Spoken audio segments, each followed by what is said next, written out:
नमस्कार शेतकरी बांधवांनो, तुमच्या सर्वांचं पुन्हा एका नवीन व्हिडिओमध्ये स्वागत करतो। शेतकरी मित्रांनो, पीक विमा योजनेच्या संदर्भातली एक अत्यंत महत्त्वपूर्ण माहिती समोर आलेली आहे आणि त्या माहितीमुळे किंवा त्या प्रकरणामुळे आता राज्यातील जवळजवळ बरेचसे शेतकरी अपात्र ठरलेले आहेत। काय कारण आहे समजून घेणार आहोत। तर मित्रांनो बघा, पीक विमा योजनेतील यश टेक्नॉलॉजीमुळे 52,000 शेतकरी पीक विम्यासाठी अपात्र ठरलेले आहेत। हे प्रकरण काय आहे? शेतकऱ्यांना खरोखरच पीक विमा मिळणार नाही का? कोणकोणते शेतकरी पात्र आहेत? या शेतकऱ्यांना का अपात्र करण्यात आलेला आहे? सविस्तर माहिती देखील या व्हिडिओच्या माध्यमातून आपण समजून घेणार आहोत। हा व्हिडिओ तुम्ही शेवटपर्यंत बघा। अर्ध्यावरती व्हिडिओ सोडून गेलात तर तुम्हाला या व्हिडिओच्या माध्यमातून जी प्रोसेस सांगितलेली आहे की जेणेकरून तुम्ही जर अपात्र असाल तर तुम्हाला पात्र कसा होता येईल, तुम्ही त्यापासून वंचित राहणार।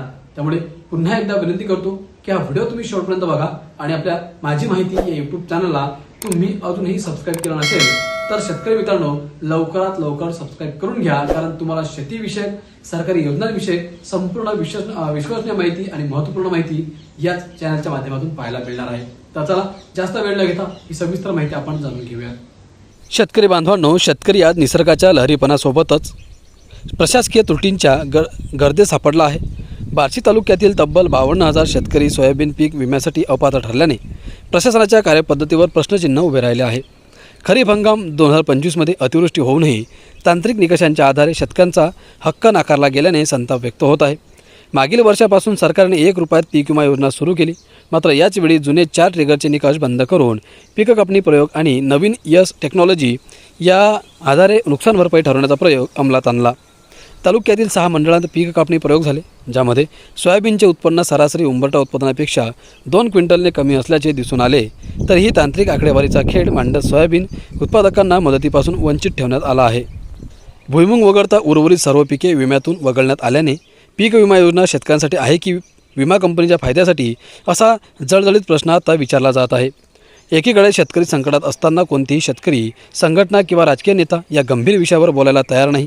52,000 शेतकऱ्यांच्या हक्काच्या पैशांवर दरोडा पडत असताना आमचा वाली कोण, असा प्रश्न आता कष्टकरी शेतकरी विचारत आहेत। पीक विम्याच्या आकडेवारीवर नजर थोडक्यात टाकूयात। मित्रांनो, सोयाबीन क्षेत्र 67,580 हेक्टर, भुईमुग क्षेत्र अवघे 790 हेक्टर, एकूण भरलेला प्रीमियम 85,13,95,891 रुपये आणि मिळालेला परतावा फक्त भुईमुगासाठी 1,79,00,000 रुपये। शेतकरी मित्रांनो, नेमकं आता यस टेक्नॉलॉजी ही काय आहे ते आपण जाणून घेण्याचा प्रयत्न करूयात। मित्रांनो, या तंत्रज्ञानाद्वारे उत्पादनाची आकडेवारी निश्चित केली जाते। आश्चर्याची गोष्ट म्हणजे प्रत्यक्ष पीक कापणी प्रयोगात घट दिसत असताना यस टेक्नॉलॉजीच्या आकडेवारीनुसार उत्पन्न सरासरीपेक्षा जास्त दाखवण्यात आले आहे। ही विसंगती शेतकऱ्यांच्या मुळावर आली आहे।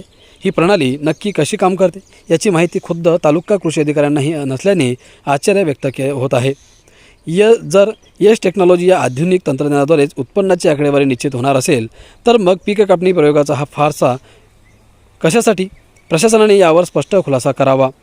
यस टेक्नॉलॉजीद्वारे पीक उत्पादनाची आकडेवारी कशी ठरवली जाते हे मला देखील अद्याप अवगत नाही, असं संतोष कोयले तालुका कृषी अधिकारी यांनी म्हटले आहे।